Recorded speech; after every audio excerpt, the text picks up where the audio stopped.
ɲɔgɔn dɛmɛ ani jamana yiriwa baaraw e parti malien tukur maw olu ka kɛlɛ ye njɛkulu maw u jɛra ka lajɛrɛ belebele dɔ kɛ yaasa ka se ka sankura ale foli kɛ toga min na u ka kulu ale ɲɛma la u kumana fana fɛn min kɔni ye parti ale ta siraw olu kan.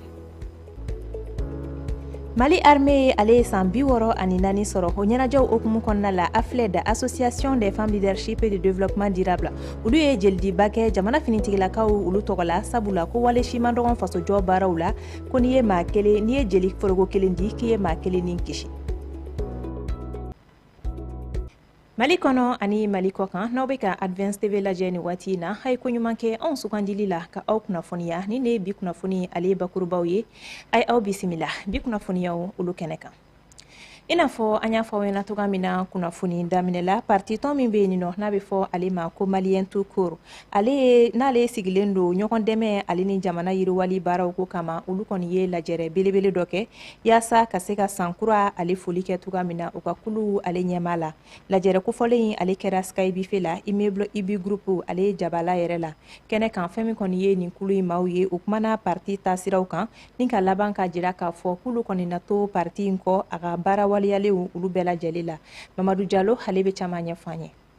dɛmɛ ani ɲɛta sabatili kan parti min bɛ yen nɔ n'a kɛlen don ka maliden kelen-kelen bɛɛ lajɛlen fara ɲɔgɔn kan maa ma bɔ maa la siya ma bɔ siya la ka yira k'a fɔ an bɛɛ de ye maliden kelen ye Malien tout court olu ye u ka laadala sanbɛ foli ka ta ka ɲɛsin parti maa ɲɛma ma n'o ye Ibrahima Jawara ye u y'o baaraw boloda min kɛra an ka jamana faaba kɔnɔna la nin kɛnɛ kofɔlen hukumu kɔnɔ parti tɔndenw maa caman u bɔra jamana fan caman fɛ fɛn min ye ka na nin seli nin k'a kɛ ɲagarida ko ye. Ibrahima Jawara depuis 3 ans. Partout où nous avons connu des foyers de tension. Ne bɛ seereya kɛ k'a fɔ Ibrahima Jawara fan o fan Mali jamana kɔnɔ ni gɛlɛya ye maaw sɔrɔ kɛrɛnkɛrɛnnenya la kɛlɛw mun bɛ jamana kɔnɔdenw kɔ don ɲɔgɔn ma ale de kɛra maa fɔlɔ ye min ye wulikajɔw sabati walasa ka taa bɛn kumaw fɔ ye k'i ɲɛ da ye yɔrɔ lahalaw kan ani fɛnɛ ka dɛmɛ ta ka ɲɛsin ye maaw ma cogo min na u bɛ se ka ɲɔgɔn kan fɔ o misaliya suruman ye Bayangara ye fulaw ani dɔgɔnɔw ka mankanw daminɛ la a ye fɛɛrɛ sugu bɛɛ kɛ walasa kumaɲɔgɔnya bɛ se ka sabati olu ni ɲɔgɔn cɛ ani fɛnɛ ka bɛn ni k'o sinsin o mara kɔnɔna la a ka cɛsiri bonyala kosɛbɛ olu waleya ninnu na o kɔnɔna la an bɛ se k'a fɔ ale de ye maa fɔlɔ ye sɔrɔ bosonbaw la ale de ye maa fɔlɔ ye Malien na ka se ka nin hakilina ninnu ta ni k'a cari gɛlɛya bɛ an ka jamana fan minnu fɛ. N'i bɛ fɛ ka jamana développer i bɛ Ibrahima Jawara ɲɔgɔnna caman caya jamana kɔnɔ. Au bout d'un certain moment a b'a ye an ka jamana bɛ développer. Ibrahima Jawara, tu es notre mentor an ye jɔyɔrɔ ye e de ye an bɛ fɛ ka e de kɛra tigi ye wa an b'a dɔn k'a fɔ baara jeunes bɛ baara ɲini na an b'a dɔn a solution b'i bolo a solution caman b'i bolo donc on souhaiterait vraiment i k'i ka expérience i k'a bila an jeunes ka disposition la pour que an fana bɛ se ka bénéficier a la pour contribuer vraiment au développement de notre pays. O hukumu kɔnɔ kulu min n'o sigilen don Malien tout court musolakaw olu ka ko ɲɛnabɔli ma olu y'a yira k'a fɔ parti maaw kɔni u y'u cɛsiri kosɛbɛ fɛn min ye jamana ale ɲɛta sabatili la kɛrɛnkɛrɛnnenya fɛn min bɛ tali kɛ baɲumankɛ walew ye kɛrɛnkɛrɛnnenya fɛn min bɛ tali kɛ baɲumankɛ walew la ka ɲɛsin jamanaden fan caman ma gɛlɛya ye minnu sɔrɔ. Déjà les infos. Mɔgɔ min don a n'a hakili bɛ ɲɔgɔn fɛ Mali kanu b'a la. Ni Mali kanu bɛ mɔgɔ min na Mali ani Mali ko ka kan. O ye tiɲɛ ye. Malien tout court muso ne kuma olu de tɔgɔ la bi. Naamu. Malien tout court musow ye baara kɛ. Inchallah. An bɛ muso 800 dɔ la bi. Bamako dugu kɔnɔ. An ma don région kɔnɔ fɔlɔ. Président an b'i fo. Ala ka si ani kɛnɛya kɛ. Amina yarabi. Ala k'an bɛɛ la taa ɲɛ. Amin. N'an ko président ka taa ɲɛ n'anw taara ko a man ɲi. Donc an bɛɛ de ka taa ɲɛ. Inchallah. An ka da nin cɛ in na. Cɛ kunbaba de don. Kosɛbɛ. Ani min nana Mali mako b'o de la bi.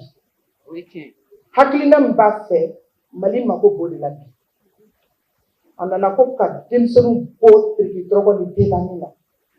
A nana ko ka musow bɔ kinikini ni wasi-wasi la parce que kasi ye anw de ta ye sokɔnɔ jukɔrɔ kasi ye anw de ta ye. Malien tout court tɔnden minnu bɛ an ka jamana marabolow la fo ka taa se an ka jamana kɔkannaw ma olu kɔni ye foli kɛ ani ka tasibila kɛ ka ɲɛsi fɛn min bɛ tali kɛ parti ɲɛma a ka hakilinaw la. An ka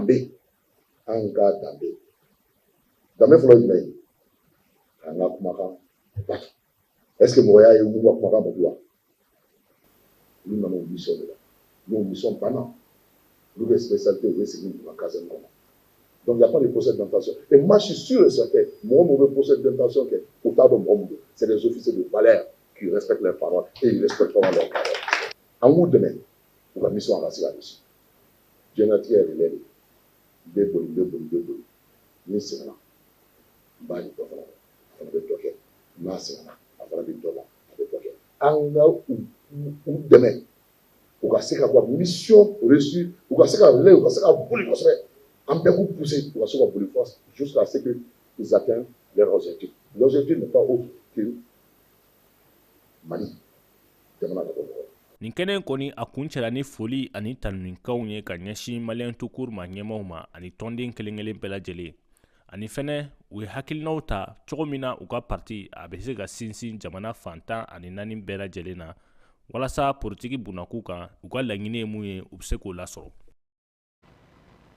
O tɛmɛlen kɔ ka bɔ yen nɔ 20 janvier ale okumu kɔnɔna la fɛn min ye association dɔ kɛra ka bɔ Lafiyabugukaw fɛ yen nɔ ale ni association leadership maaw olu jɛra ka fara ɲɔgɔn kan ni ka jilidi belebele dɔ boloda an ka finitigilakaw olu tɔgɔ la barisa ninnu maaw u sɔn bɛ a ma ka fɔ ko n'i ye jeliforoko kelen di k'i ye maa kelen ni kisi an ka kunnafoni ɲininaw olu tun bɛ a kɛnɛ kan Isa Sise an k'ale ka sɔrɔtaw lamɛn.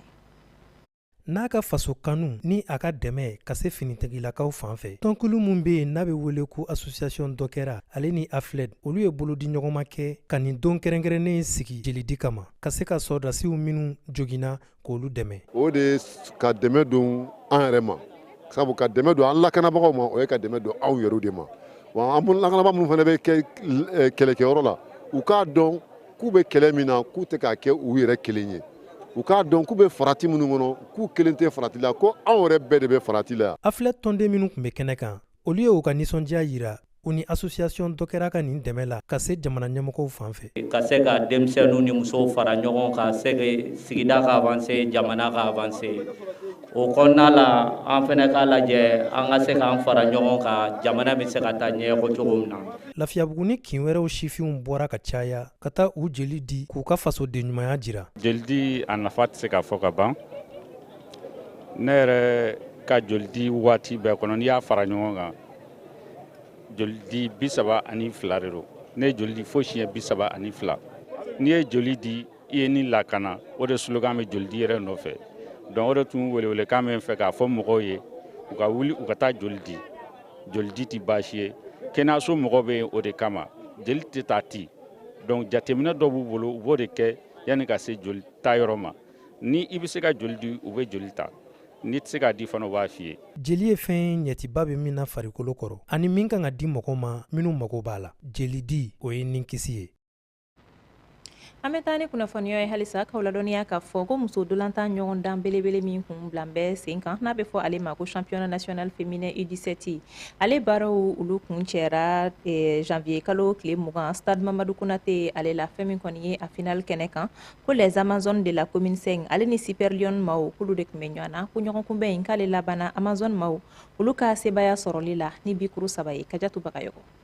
Ni jateminalikɛlaw kun bɛnnen don ko kelen kan o y'a yira k'a fɔ ko Amazone ale ni Super Lion ka ɲɔgɔn sɔrɔ ni wanaw ka kɛnɛ fitinin ɲɔgɔn sɔrɔ laban kɛnɛ kan n'o y'a final ye o ye fɛn mun ma bali mɔgɔ la ka d'a kan Amazone ale kɛra tɔn ye mun ma burun wagati kelen Super Lion ale fana ye burunko kelen de kɛ o Amazone kelen contre la nka yan'o ɲɔgɔn sɔrɔ kofɔlen ka daminɛ bariya dolantankɛla Femasta ale ni finitigilakaw musolakaw ni ɲɔgɔn cɛ n'olu tali kɛ sigida 4 na mɔgɔw kan o bɛna taa laban 2 ni bila 1-1 o la final dolan dalen k'a bɛna daminɛ maaba dɔ yira kɛnɛ kan walasa ka dɔ fara yanga kan o bɛ tali kɛ États-Unis ka lasigiden min b'an ka jamana kɔnɔ n'o yɛrɛ kina Karoen ye ale yɛrɛ ni maaba tɔ minnu tun bɛ kɛnɛ kan olu ye dolan kunfɔlɔw di o la ɲɔgɔn sɔrɔ bɛ daminɛ ɲɔgɔn lajɛ tɛ yala i b'a fɔ dolantanjɛkulu 2 kun y'a layiru ta tugun bagabagalu bɛna ɲɛ fɔlɔ Amazone commune 5 de bolo u bɛna celu sɔrɔ ka don jeli ka jara fɛ nka yan'u ka kulo nisɔndiya la Super Lion bɛna to celu jubɔ Safiyatu Konate fɛ yan'an ka sanga 20 yɛrɛ sɔrɔ dolantan kɔnɔ an bɛ taa sɛngɛlafiɲɛbɔ la n'o jaabi 2 ni bila 1-1 tako filanan wagati Amazone ne dongo bɛ ɲɛ ko kura u bɛna celu 2 sɔrɔ ka don Awa Tarawele fɛ sanga 2 kɔnɔna na nga Superlion t'a bolo jigo bela o fana bena bagabagalu kɛ ka taa dɔbɔ celu la ɲa jara fɛ o yɛrɛ bɛ kɛ cibabaw dɔ senfɛ ɲɔgɔn sera kelen 3 ani 2 ye Amazon de bɛ wuli ka jɔ kɛ cogo min na a bɛ se ka celu ji bɔ an ka taa ngɔ in na nga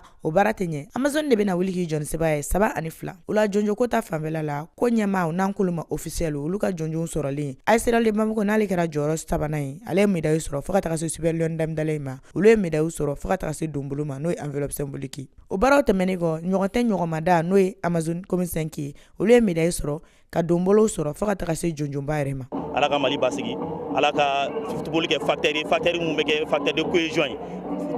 football mun bɛ kɛ facteur mun an bɛna ɲɔgɔn minɛ pour que ka Mali sankɔrɔta o kɔrɔfɔ tɛmɛnen kɔ FIFA ka cɛbɔ min b'an ka jamana kɔnɔ n'a ka baara ɲɛsinnen don muso dolantan yakubayali ma ale fana ye hakilinata di an bɛ laɲini belebele kɛ autorité an bɛ bɛɛ wele bi ni kɛnɛ in kan